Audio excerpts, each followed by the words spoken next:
कि एक योगी यानी एक तत्वदर्शी भक्त संत वो अगर आपके घर आवेगा तो कोई जकर चलाओगा भगवान की भक्ति का यथार्थ ज्ञान उस श्राद्ध करने वाले नहीं बताओगा। श्राद्ध का अर्थ होता है श्रद्धा से किया गया धार्मिक अनुष्ठान। तो ये कहाँ ले गए इसने, ये तो फिर पेट भरण पर आ खड़े करे इन्होंने। ये वो श्राद्ध वो जैसे दूसरा बना दिया इन्होंने।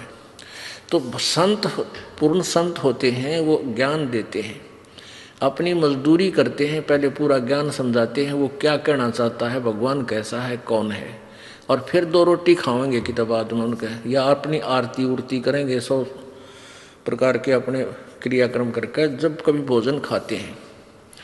तो वो हो सकता है उस प्यारी आत्मा का समझ में आ जाए भाई भक्ति ये करनी चाहिए, ये श्राद्ध नहीं करने चाहिए इस तरह। तो कहते हैं हो सकता है उन ब्राह्मणों का भी कल्याण करवा दे। एक समय एक रानी थी, भक्त संत रविदास जी की शिष्या होगी वो। अब जब तक वो संत रविदास जी कबीर परमात्मा के सर में नहीं आया था, यानी रहते थे साथ ही साथ वो, लेकिन परमात्मा ने भी उनको शरण में लिया नहीं था, क्योंकि रामानंद जी से उनको दीक्षा दिलाई थी। एक ब्राह्मण था और वो रविदास जी के पास गया और कहने लगा, रविदास जी चल गंगा में नहा के आते हैं। तो रविदास जी कहने लगे भाई, क्योंकि रामानंद जी को परमात्मा कबीर जी ने ये ज्ञान दे दिया था, तो रामानंद जी ने रविदास जी को वो ज्ञान जचा रखा था। तो रविदास जी कहने लगे भाई हमारी गंगा तो हमारा यहीं पर है, सिमरन है, और हम गंगा में नहीं जाते। काफी उसने कहा, नहीं मान्य रविदास जी। तो रविदास जी कहने लगे भाई एक काम करिए। तो ब्राह्मण कहने लगा कि भगत जी कुछ गंगा में कोई पैसे डालने हो दान पुण्य करने खातिर दे दे, मैं डाल दूंगा। उसने ने सोचा था ये 2-4 रुपये दे देगा, कुछ मंगा लिए, कह देगा डाला गंगा में। तो रविदास जी बोले भाई एक काम करिए, ये ले जा मेरा 1 रुपया, और गंगा जी हाथ काट के जो रुपया ले वह न्यू हाथ में पकड़े तो दे आइए, ना वापस ले आइए। अब उसने सोचा कौन देखेगा, उड़ा मैं अपनी जेब में डाल लूंगा और कह दूंगा दे दिया, मैंने वो हाथ में पकड़ा था उसने। अब उसने जाकर एक बार तेने बोल दिया, हे गंगा मैया, भगत रविदास ने आपके लिए 1 रुपया भेजा है, न्यू क्या है हाथ में ग्रहण करे। एकदम हाथ निकला बाहर और दे दिया। दूसरे हाथ में क्या निकला, एक सोने का सुंदर कंगन, वो पंडित जी को दे दिया, और गंगा ने कहा ये उस परम संत को दे देना, सोने का कंगन।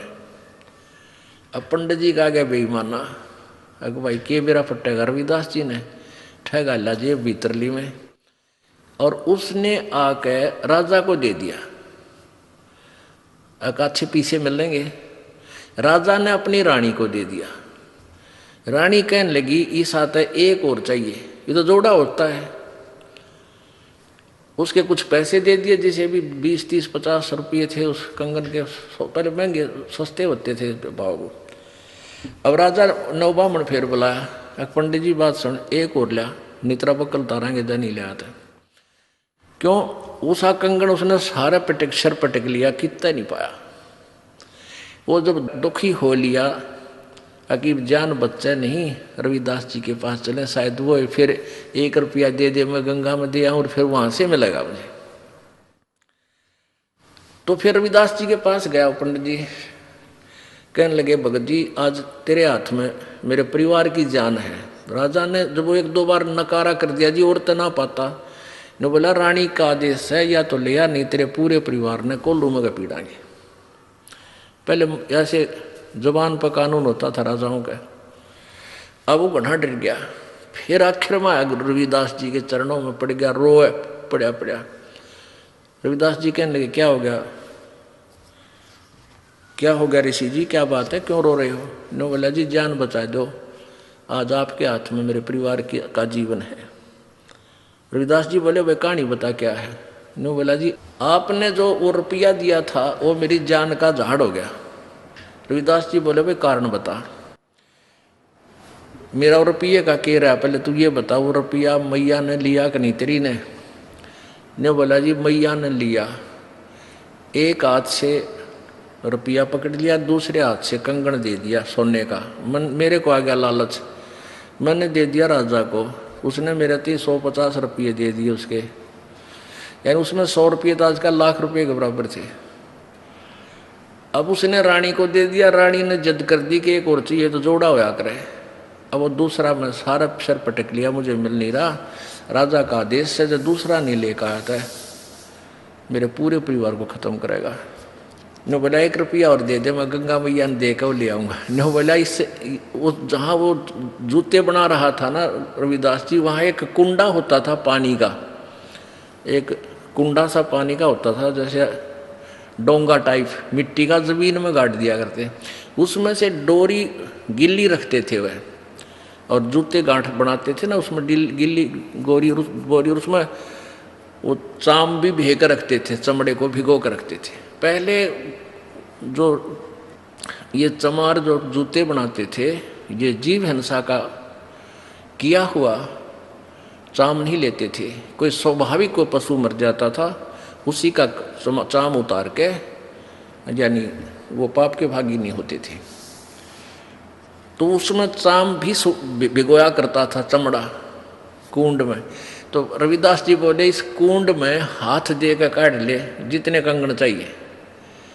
अब पंडित जी पहले तो दूर बैठा था, एक लत कपड़े से बोझ के, और मरता क्या नहीं करता, वो हाथ दे दिए उसमें, वो चाम के पानी में हाथ मारा तो उसके अंदर से 3-4 कंगन आए, एक जैसे, वो बिल्कुल डिटो कॉपी। अब रविदास जी बोला बाकी यहीं डाल दिया ना, और सामत आ जाएगी तेरी, एक ले जा अपना। अब उसने तो कलजा पाटन हो रहा था, वो तो लेकर चला गया। अब वो रानी ने पूछा भाई तू लाया कितने पल दनाटे था, सच्ची बता, उन्होंने सारी कहानी बता दी। तो वो रानी इतनी प्रभावित हुई ऋषि जी तय उससे, रविदास जी से, उन्होंने रानी ने उसको गुरु बना लिया रविदास जी को। और एक दिन फिर धर्म भंडारा किया, एक भोज देना चाहा उसने, कोई लड़के की पार्टी पूर्टी करके जन्मदिन वगैरह का। उसमें 700 तो ब्राह्मण आ रहे, ब्राह्मण पंडित जी, और उधर से गुरु जी को भी आमंत्रित करना जरूरी था कि गुरु के बिना कोई अनुष्ठान नहीं करना चाहिए। रविदास जी को बुला रखा। रविदास जी को रानी ने आदर सत्कार से अलग से एक सुंदर आसन बिछा कर उसके ऊपर विराजमान कर रखे। उधर से ब्राह्मणों को न्योता दे दिया, सामने ब्राह्मण 700 ब्राह्मण आके और पंक्ति बना के भोजन के लिए पोजीशन पकड़ गए, और उधर से भोजन परोस दिया, सामने भोजन परोस दिया। जब तक भोजन नहीं आता ना, इतना नीत रहा कर केला होंगे, जलेबी आओगी, लड्डू आओगी, वो ध्यान नहीं रहता कौन कित बैठा है। जब पूरी थाली भर ली, जब देखा उन्हें इधर उधर करके, उन्हें देखा रहा यू चमार बैठा है यहाँ पर, सारे खड़े हो ले, न बोले रानी तने हमारी बेइज्जती कर दी है, हम भोजन नहीं करेंगे। अब ये चमार यहाँ बैठा रखा है, तने तो हमारा दीन भ्रष्ट कर दिया, हम ब्राह्मण हैं। अब रानी कहने लगी ब्राह्मणों रोटी खानी है तो खा लो ना, मेरे गुरुजी तो यहीं बैठेंगे, ये नहीं उठेंगे यहाँ से। अब रविदास जी कहने लगे रानी बात सुन बेटी, आय अतिथि का अनादर नहीं करते, पाप लग गया करे। रविदास जी खड़े हो गए और कहने लगे विप्रो, मैं अपनी औकात भूल गया था, मेरा स्थान तो आपके जूतों में है, मैं वहाँ बैठता हूँ जाके, आप भोजन पाओ, रुष्ट ना हो, इस बच्ची को दोष लग जाएगा। अब रानी मना करती है, और गुरुजी के रविदास जी कहने लगे बेटी गुरु का आदेश पालन होता है, आप मत बोलो। और वहाँ जाकर बैठ गए जहाँ उन्हें जूते निकाल रखे थे। रविदास जी वहाँ बैठ गए, अपना भोजन कर रहे हैं। अब वो पंडे लागे छक्कन पे रोटी फटाफट। अब प्रत्येक पंडित के साथ में एक रविदास भोजन खा रहा है। 700 पंडित और 700 रविदास जी रूप बन गए और उनके साथ में रोटी खावे। वो सामने वाला पंडित कहता है, अरे तेरे साथ ये चमार रोटी खा रहा है। रविदास कहता तेरे साथ भी तो खा रहा है। वो कहता तेरे साथ भी तो खा रहा है। अब सारे कूद कूद पड़े। रविदास जी कहते हैं, ए ब्राह्मणों, मेरी और इंसल्ट मत करो, मैं तो देखो यहाँ बैठा हूँ, मुझे बदनाम मत करो। वहाँ देखा सचमुच वहाँ भी बैठा, 700 रूप में उनके साथ खड़े।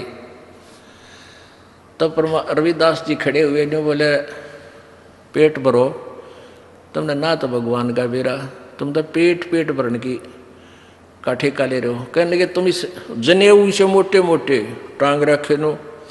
तो परमात्मा रविदास जी बोले, जनेवा तो मुक्ति ना हो भाई, भक्ति से मोक्ष होगा। और तुम जनेवा चाहते हो, कहते अपना एक हथियार गेल ले रहे थे चाम छोलने का, इतनी लंबी खुरपी सी वैग रहे। वो कहते हैं यूँ, वो तो एक लीला थी, कौन सी खाल पाड़े थे, एकदम यूँ करके दिखा दिया। ने बोले देखो मेरे अंदर सोने का जनेऊ है भाई, तुम तो इस सूत का बोझ मरो। तब कहते हैं 2 घंटे तक प्रवचन किए उस परम संत ने।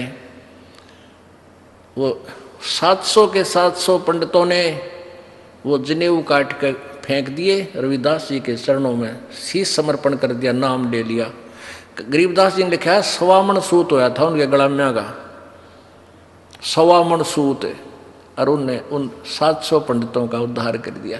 तो यहाँ क्या बता रहे हैं, वही बता रही है ये विष्णु पुराण, कि यदि एक सत साधक के सामने 1000 ये पेट भर श्राद्ध खानिए भी बैठे हों, उनका भी उद्धार और श्राद्ध यजमान का भी यानी भगत का भी उद्धार वो एक ही योगी कर देता है।